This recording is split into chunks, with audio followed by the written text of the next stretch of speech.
பல பேருக்கு இங்க தைரியமே இல்ல. காலம் நேரம் மக்களோட கனவு. மக்கள் அவங்களோட சுதந்திரத்தை கேட்கிற வர அவங்க மரணத்தை அடைய மாட்டாங்க. கடைசியா நீ ஏதாச்சும் சொல்ல விரும்புறியா என்ன?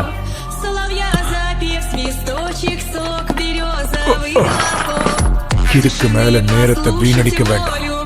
ஓய் பைரட்டே, நீங்க சேர்த்து வச்சிருக்கிற புதையெல்லாம் எங்க இருக்கு? கிராண்ட் லைன்ல எங்கேயாவது ஒளிச்சு வச்சிருக்கீங்களா? நீங்க தானே எல்லாத்தையும் வச்சிருக்கீங்க. எங்க இருக்குன்னு கொஞ்சம் சொல்லலாம்ல? எங்க இருக்கு அந்த ஒன் பீஸ்?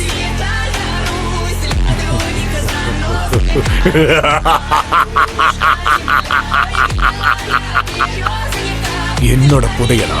யார கேட்டு இப்ப நீ பேசுற? அத வேணும்னா எடுத்துக்கங்க, கண்டுபிடிச்சுக்கங்க. இந்த உலகத்துக்காக அதை நான் அர்ப்பணிக்கிறேன். கொல்லுங்க!